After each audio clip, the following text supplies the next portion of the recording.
नमस्कार, मैं हरकिरत सिंह स्वागत करता हूं फोकस एजुकेशन के यूट्यूब चैनल पर। और हम आज डिस्कशन करने वाले हैं, कॉमन पेपर है, पहले हम उसकी चर्चा करेंगे।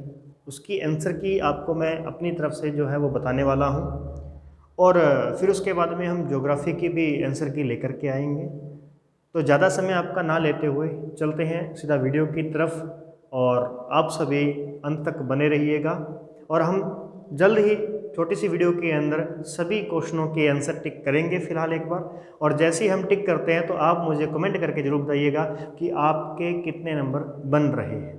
ठीक है दोस्तों, तो चलते हैं। वीडियो अच्छा लगे तो लाइक करना, शेयर करना और सब्सक्राइब करना।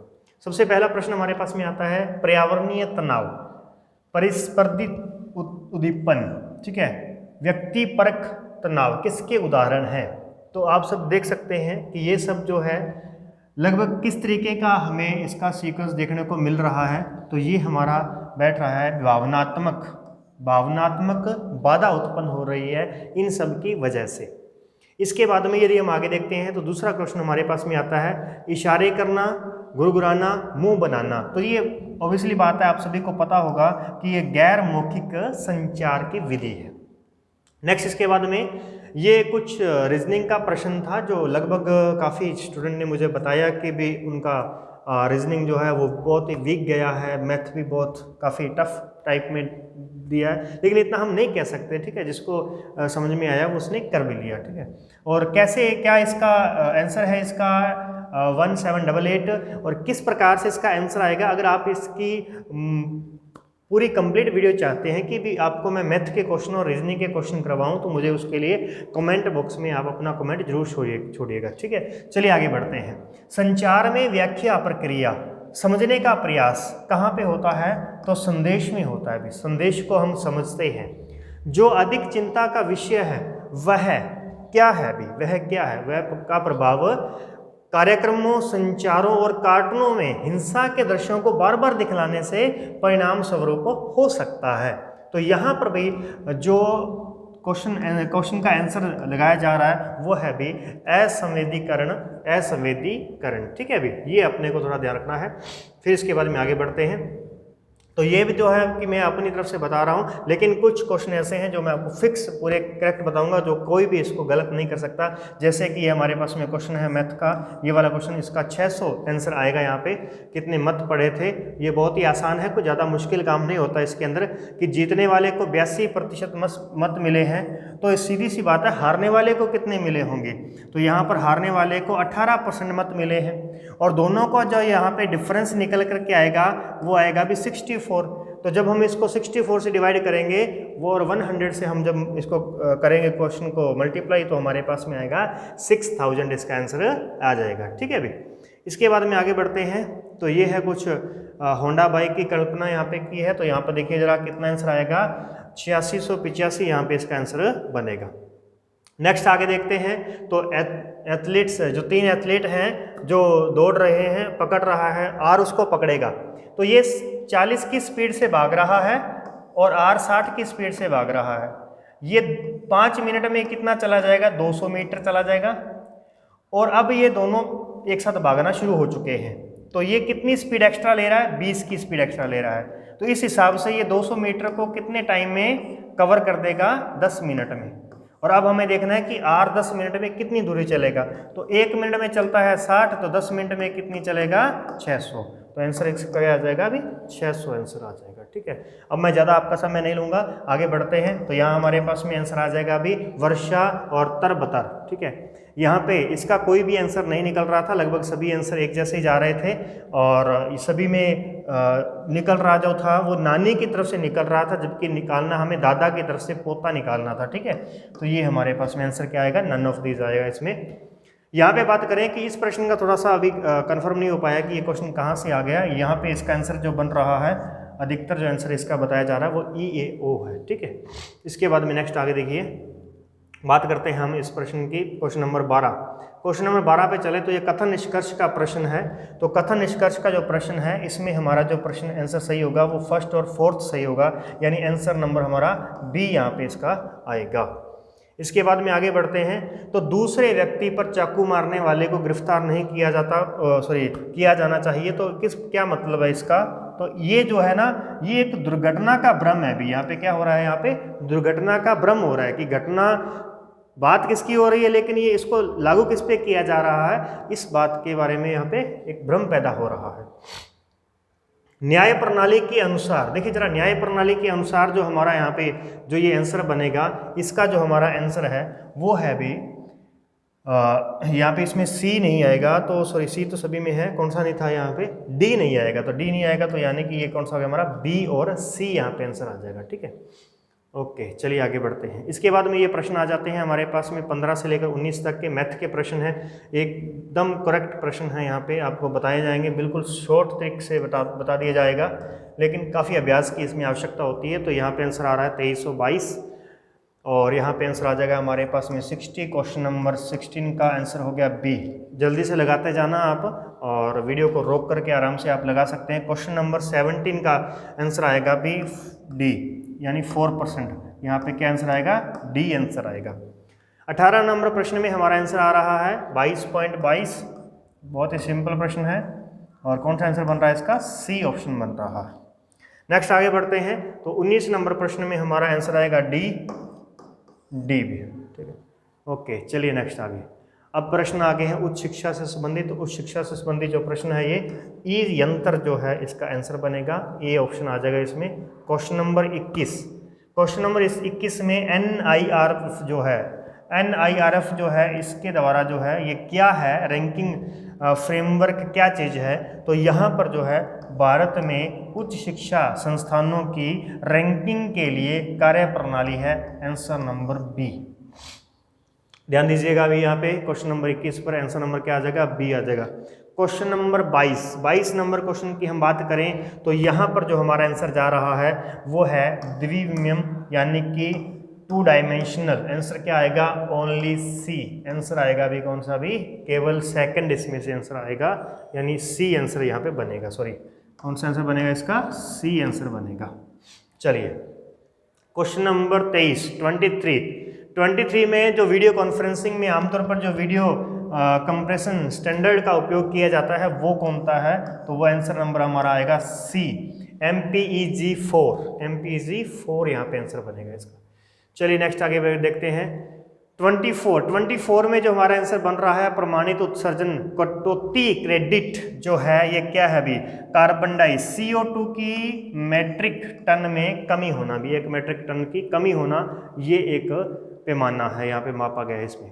इस प्रश्न में थोड़ा सा भी डाउट यहाँ पे चल रहा है, क्योंकि इसमें कहा है आरोही क्रम में लिखना है। आरोही यानी कि छोटे से बड़े की ओर लिखना है, यानी थोड़े पानी वाले से ज़्यादा पानी वाले की तरफ हमें लिखना है। तो थोड़ा पानी किसको चाहिए? सबसे कम पानी चाहिए कॉफ़ी को, सबसे कम पानी चाहिए कॉफ़ी को, और उससे ज़्यादा पानी चाहिए गेहूँ को, और गेहूँ से ज़्यादा पानी चाहिए किसको? भी चावल को। ठीक है, तो सबसे ज़्यादा चावल को चाहिए, तो यानी कॉफ़ी, गेहूं और चावल। तो यहाँ पे हमारा आंसर क्या बनेगा? आंसर नंबर बी इसमें बनेगा भी, आंसर नंबर बी। सॉरी, वो इसका उल्टा देना था ना, इसको उल्टा देना।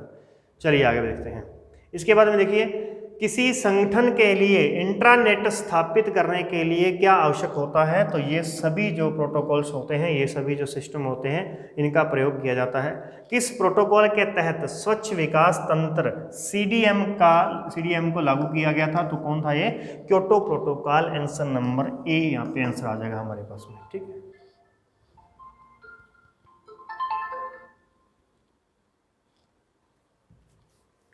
नेक्स्ट आगे देखते हैं क्वेश्चन नंबर 28। तो 28, भारत के अधिकांश राज्यों में राज्य सरकार के विश्वविद्यालय जो होते हैं उनके कुलपति की नियुक्ति कौन करता है? कुलपति की नियुक्ति करता है भी राज्यपाल।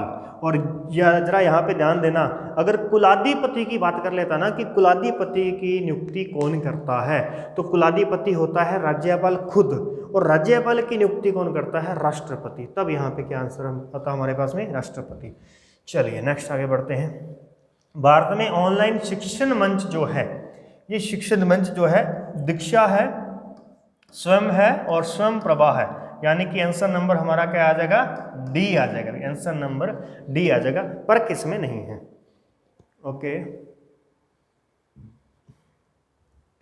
क्वेश्चन नंबर 30 की बात करते हैं। क्वेश्चन नंबर 30, ग्लोबल वार्मिंग क्षमता के संदर्भ में कितने किलोग्राम CO2 1 किलोग्राम CH4 के बराबर है। CH4 यानी कि मीथेन, ध्यान रखिएगा ये मीथेन है, और कितनी भी 25 किलोग्राम जो है ये मीथेन के बराबर। इसके बाद में देखिए कि एक UNCD जो है एक सम्मेलन हुआ था, संयुक्त राष्ट्र सम्मेलन हुआ था, पृथ्वी शिखर सम्मेलन जो हुआ है, इसमें कितने देशों ने भाग लिया था? तो 179 देशों ने भाग लिया था। ये सोशियो इकोनॉमिक पर डिपेंड था। Answer number A, option number क्या आ जाएगा हमारे पास में? ए आ जाएगा। ठीक है, अभी आपको अगर लग रहा हो कि मैं बहुत ज़्यादा तेज़ चल रहा हूं तो वीडियो को आराम से स्लो करके आप देख सकते हैं। और फिलहाल हम आज की इस क्लास के अंदर सिर्फ और सिर्फ जो है वो टिक कर रहे हैं अपने आंसर, और आंसर मिलाने का प्रयास करते हैं कि कितने आपके प्रश्न बनते हैं। यदि आपको PDF चाहिए होगी तो आपको ये PDF मिल जाएगी, और आपके कितने आंसर बनते हैं इस प्रकार से तो मुझे एक बार जरूर बताइएगा कमेंट करके। आगे चलते हैं, NAPB शिक्षा प्रणाली पर चलते हैं। तो यहाँ हमारे पास में जो आंसर इसका बनेगा वो सभी इंजीनियरिंग मेडिकल पाठ्यक्रम स्थानीय भाषा में शुरू करना, तो सही है। प्राचीन ज्ञान प्रणाली को पुनर्जीवित करना, ये भी बात सृष्टि की जा रही है, अभी वर्तमान में यही चल रहा है। सभी का कॉलेजों की बहुविषयक विश्वविद्यालयों में परिवर्तित करना, ये भी सही है। ये जो है इसका फोर्थ, इसका आंसर नहीं आएगा। तो 1 2 3 यानी कि आंसर नंबर हमारे पास में क्या आ जाएगा अभी? बी, ऑप्शन नंबर बी हमारा आंसर यहाँ पे आ जाएगा। 33 पे चलते हैं अभी, 33 नंबर प्रश्न पे चलते हैं। प्रश्न मैच कीजिएगा कि आपके पास ये प्रश्न कौन से नंबर पे पड़ा है। ज्ञान के सभी विषयों में स्कूली शिक्षा और उच्च शिक्षा के सभी स्तरों के लिए पाठ्यक्रम तैयार करने में निम्नलिखित में से कौन सी संस्था जो है, संगठन जो है काम करता है? तो पाठ्यक्रम की यदि हम बात करें, सिलेबस की यदि हम बात करें तो सिलेबस तैयार करने का NCERT, ये तो आप सभी को पता ही है, साथ ही साथ NCT और UGC भी इसमें इन्वॉल्व है। तो UGC भी इसमें आएगा। तो आंसर नंबर हमारा ऑप्शन कौन सा हो जाएगा? बी ऑप्शन यहाँ पे हो जाएगा। इसके बाद में चलिए जरा, कौन सा विश्वविद्यालय है, प्राचीन विश्वविद्यालय जो भारत में नहीं है वो कौन सा है अभी? तक्षशिला। तक्षशिला जो पाकिस्तान में चला गया है, तक्षशिला। तो इस प्रकार से 35 पे चलते हैं। 35 के अंदर जो है इस प्रकार के जो प्रश्न होते हैं, जो डैश वाले जो प्रश्न होते हैं, वो किसके लिए होते हैं, क्या निष्कर्ष के लिए होते हैं? उसमें हमारे पास में विश्लेषण के लिए होते हैं। किसके लिए होते हैं ये? विश्लेषण के स्तर के मापने के लिए होते हैं। नेक्स्ट आते हैं, अध्यापन अधिगम की प्रक्रिया में क्या समानता है? अध्यापन अधिगम प्रक्रिया के अंदर क्या समानता है? तो देखिए जरा, अब इसमें समानता ये यहाँ पे ध्यान रखना अपने को कि आंसर इसका कौन सा बनता है? बी, ऑप्शन नंबर बी बनेगा। उनकी व्यक्तिगत आवश्यकता के अनुसार उन्हें सहायता प्रदान करना। व्यक्तिगत, क्योंकि किसी की ये होता है कि ज़्यादा उसको ध्यान की आवश्यकता होती है, किसी को कम ध्यान की आवश्यकता होती है। तो इस प्रकार से ये उस पर व्यक्तिगत ध्यान देना। ठीक है, एक शिक्षक का प्राथमिक कार्य कौन सा है? तो ये आई होप कि आप सभी ये आंसर करके आए होंगे और सभी का ये आंसर सही भी जाएगा। तो लगभग जो है इसमें से 20 जो मार्क्स हैं वो लगभग हर कोई ला सकता है, जिस हिसाब का इसका पेपर सेटअप किया गया है ना। ये नेट से काफ़ी इसकी लैंग्वेज जो है वो आसान है। ठीक है, नेट की लैंग्वेज जो होती है वो काफ़ी डिफिकल्ट पड़ जाती है। इसके बाद में देखिए जरा कि प्लेजियारिज्म जो है यानी कि साहित्य चोरी, यानी एक कॉपीराइट से संबंधित बात कर रहा है कि जब हम शोध करते हैं तो उसमें कितना हम दूसरा डाटा किसी से ले सकते हैं, कितना मान्य है, तो वो होता है अभी 10%। 10% जो है वो साहित्य चोरी चल सकती है। ठीक है, इससे ज़्यादा नहीं चलेगी।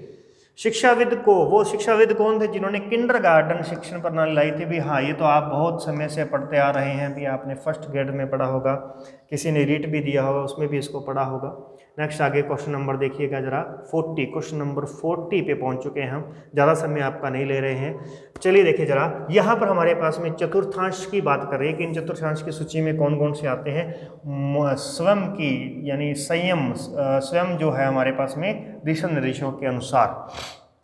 अब देखिए जरा इसमें क्या आ रहा है, सबसे पहले ई ट्यूटोरियल जो आ रहा है, सबसे पहले वीडियो के बाद में ई टेक्स्ट पाठ्य सामग्री आएगी, ऑनलाइन चर्चा मंच यानी फोरम आएगा, और उसके बाद में बाहरी मूल्यांकन और प्रोग्राम्स आएंगे। ठीक है, तो यानी आंसर नंबर हमारा कौन सा हो गया इसमें? डी हो गया। अभी ऑप्शन नंबर डी यहाँ पे आंसर हो चुका है। 41 में चलते हैं। 41 में यहाँ पे हम देखेंगे कि अनुसंधान के माध्यम से आंकड़ों का विश्लेषण करने में निम्न में से किस सॉफ्टवेयर का उपयोग नहीं किया जाता? किसका नहीं किया जाता, ये कौन सा है अभी, पाइथन जो है इसका प्रयोग नहीं किया जाता है। नेक्स्ट आगे बढ़ते हैं 42 के अंदर। तो यहाँ पर साक्षात्कार के प्रकार से संबंधित नहीं है। साक्षात्कार इंटरव्यू कैसा नहीं होता, किस प्रकार का नहीं होता, स्ट्रक्चर्ड पहले से तैयार होता है, जी हाँ बिल्कुल होता, सही है। अनस्ट्रक्चर्ड यानी कि डायरेक्ट आई और पूछ लिया उनसे, पर्सनल होता है, लेकिन ये नहीं होता, यानी हमारा आंसर क्या आएगा, answer number option number D हमारा आंसर आ जाएगा। 43 में चलते हैं अभी। 43 में देख पाएंगे आप, गुणात्मक शोध का उदाहरण नहीं है, गुणात्मक शोध का उदाहरण नहीं है, तो ऑप्शन नंबर बी, ये गुणात्मक शोध का उदाहरण नहीं है, सर्वेक्षण करना। नेक्स्ट आता है अभी, सुविधाजनक नमूनाकरण तकनीक का उपयोग करके चुने गए और 15 से कम डेटा के लिए आप कौन सी निम्न में से अनुमानित सांख्यिकी डेटा विश्लेषण तकनीक का उपयोग करेंगे। तो इसके अंदर जो हम तकनीक का विश्लेषण करेंगे वो हमारे पास में आएगी भी ए पैरामीट्रिक टेस्ट, यानी कि नॉन पैरामीट्रिक आएगी, ठीक है, कौन सी भी, सी, ऑप्शन नंबर कौन सा आएगा, सी इसमें आएगा। नेक्स्ट आगे बढ़ते हैं, ये हमारे पास में आ चुका है अभी क्या, 45 से लेकर के 44 हो गया हमारे पास में, 45 से लेकर के नींद से फिर से जगाना, ये हमारे क्या हो गया, थोड़ा सा एक पैरा आ चुका है, और पैरे में जो हमारे लगभग पैरा सब आप सभी का सही होगा, सही जाएगा। आई होप कि आप सभी का आंसर सही हो, और यहाँ पे हमारा आंसर क्या बनेगा, डी, आंसर नंबर डी, ईश्वर में विश्वास की कमी। नेक्स्ट है 46 में ए, पुनर्जीवित करने का जो है लेखक यहाँ पे चाहता है कि भारतीय संस्कृति को पुनर्जीवित किया जाए। ऐश्वर्य का मतलब यहाँ पे क्या हो जाएगा, मूल्य हो जाएगा भी, कि उस चीज़ का मूल्य है। नेक्स्ट आता है हमारे पास में 48 के अंदर। तो लेखक क्या करना चाहता है, लेखक जर्मन शिक्षा प्रणाली की प्रशंसा कर रहा है, यहाँ पे क्या कर रहा है, उसकी प्रशंसा कर रहा है, क्योंकि वहाँ पे ऐसा होता है, इसीलिए ऐसा मानना है उसका। तो लेखक के अनुसार हमारी शिक्षा प्रणाली अराष्ट्रीयकरण कर रही है, क्योंकि ये सभी घटनाएं जो हो रही हैं यहाँ पे घटित हो रही हैं, ठीक है, ये सब कुछ इसमें आ रहा है। नेक्स्ट प्रश्न नंबर लास्ट 50 नंबर प्रश्न को देखिएगा जरा। यहाँ पे प्रश्न आ गया हमारे पास में, एक सम्मेलन या एक बैठक या किसी एक, यानी ये क्या हो गया, एक संचार की घटना है, ये संचार की घटना है, समाचार पत्र, रेडियो, सिनेमा, ये सभी संचार के माध्यम हैं। ये सभी अगर माध्यम है तो इसमें मीडिया जो आंसर है वो नहीं आएगा, इसमें क्या आएगा अभी, ये टेक्नोलॉजी आएगी। कौन, फोन, कंप्यूटर, उपग्रह, इंटरनेट, संचार, ये सभी क्या है, एक टेक्नोलॉजी है। आंसर नंबर सी हमारा आएगा ऑप्शन। क्लियर है दोस्तों। इस प्रकार से हमारे 50 क्वेश्चन राजस्थान सेट के होते हैं, अनिवार्य विषय के आर्ट्स से रिलेटेड ये प्रश्न हैं। और आपको ये आज की वीडियो कैसी लगी कमेंट करके बताना मत भूलिएगा। कितने प्रश्न आपके राइट होते हैं ये भी बताइएगा। और सेकंड पेपर जो इसके मैं प्रश्न लेकर के आने वाला हूँ वो लेके आना हूँ ज्योग्राफी के अंदर भी। जी हाँ दोस्तों, ज्योग्राफी के अंदर लेकर के आएंगे। जो ज्योग्राफी के स्टूडेंट हैं वे इंतजार करेंगे और बाकी स्टूडेंट भी इंतजार और जुड़े रहें। आप, ऐसा नहीं है भी आप हमसे नाराज़ नहीं हो सकते, क्योंकि हमें और भी आगे चलना है, हमें मैथ को भी देखना है, मैथ देखनी है। फर्स्ट पेपर हम सभी को कॉमन है तो हमें वो देखना है, इसलिए आप सभी मेरे साथ बने रहिएगा। वीडियो को लाइक कर दीजिएगा और चैनल को सब्सक्राइब कर लीजिएगा। मिलते हैं नेक्स्ट वीडियो के अंदर, तब तक के लिए जय हिंद।